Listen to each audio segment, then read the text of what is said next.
ನಮಸ್ಕಾರ ಎಲ್ಲ ಶ್ರೀ ದಾನಮ್ಮ ದೇವಿ ಸಭಕ್ತರಿಗೆ ತಿಳಿಸುವುದೇನೆಂದರೆ ಶ್ರೀ ದಾನಮ್ಮ ದೇವಿ ದೇವಸ್ಥಾನ ಟ್ರಸ್ಟ್ ಅಧ್ಯಕ್ಷರಾದ ಶ್ರೀ ವಿಜುಗೌಡ ಎಸ್ ಪಾಟೀಲ್ ಅವರು ಜಾತ್ರೆ ನಿಮಿತ್ತವಾಗಿ ಎರಡು ಮಾತನಾಡುತ್ತಾರೆ.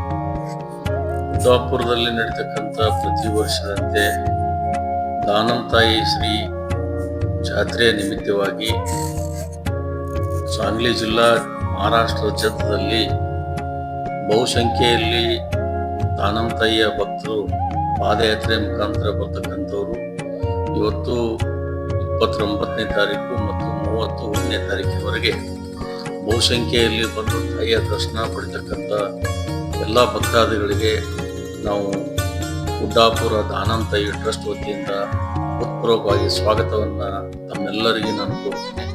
ಅದರ ದಿಸೆಯಲ್ಲಿ ಇವತ್ತು ನಮ್ಮ ಗುಡ್ಡಾಪುರ ದಾನಮ್ಮ ತಾಯಿ ಟ್ರಸ್ಟ್ನಲ್ಲಿ ನಮ್ಮ ಟ್ರಸ್ಟಿನ ಕಮಿಟಿಯವರು ನಾವೆಲ್ಲರೂ ಕೂಡಿ ಭಕ್ತಾದಿಗಳಿಗೆ ಬರ್ತಕ್ಕಂಥ ಹಾದಿಯಲ್ಲೇ ನಾವು 10 ಎಕರೆ ಜಮೀನಲ್ಲಿ ಅವರಿಗೆ ಪಾದಯಾತ್ರೆ ಬರ್ತಕ್ಕಂಥವ್ರಿಗೆ ಬಿಸಿ ನೀರು ಮತ್ತು ಅವ್ರಿಗೆ ಇಳ್ಕೊಳ್ಳಿಕ್ಕೆ ವ್ಯವಸ್ಥೆ, ಅದರ ಜೊತೆಯಲ್ಲಿ ಲೈಟಿನ ವ್ಯವಸ್ಥೆ, ಎಲ್ಲ ಕಡೆ ಕೂಡ ಶೌಚಾಲಯ ವ್ಯವಸ್ಥೆ ನಾವು ಈಗಾಗಲೇ ನಾವು ಮಾಡಿದ್ದೀವಿ. ಅದರ ಜೊತೆಯಲ್ಲಿ ಇವತ್ತು ಬಹುಸಂಖ್ಯೆಯಲ್ಲಿ ಬರ್ತಕ್ಕಂಥ ಭಕ್ತರಿಗೆ ಕೂಡ ಇಳ್ಕೊಳ್ಳಿಕ್ಕೆ ಕೂಡ ವ್ಯವಸ್ಥೆಯನ್ನು ಕೂಡ ಮಾಡಿವಿ. ಸಾಂಗ್ಲಿ ಜಿಲ್ಲಾ ಪೊಲೀಸ್ ಇಲಾಖೆ ಆಗಿರ್ಬೋದು, ಕಂದಾಯ ಇಲಾಖೆ ಆಗಿರ್ಬೋದು ಮತ್ತು ತಹಸೀಲ್ದಾರ್ ಆಗಿರ್ಬೋದು, ಎಲ್ಲರೂ ಇವತ್ತು ಬಹುಸಂಖ್ಯೆಯಲ್ಲಿ ಬಹಳ ಸಹಕಾರವನ್ನು ಕೊಡ್ತಕ್ಕಂಥದ್ದು.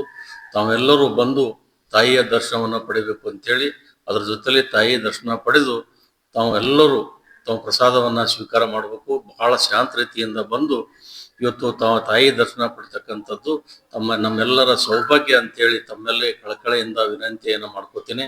ತಾವು ಬಂದು ದರ್ಶನವನ್ನು ಪಡಿಬೇಕಂತೇಳಿ ಇವತ್ತು ಗುಡ್ಡಾಪುರ ಶ್ರೀ ದಾನಮ್ಮ ತಾಯಿಯ ಟ್ರಸ್ಟ್ ವತಿಯಿಂದ ನಾನು ವಿಜುಗೌಡ ಪಾಟೀಲ್ ಅಂತ ನಾನು ತಮ್ಮೆಲ್ಲರಿಗೂ ಹೃದಯಪೂರ್ವಕವಾಗಿ ವಿನಂತಿಯನ್ನು ಮಾಡ್ತೇನೆ.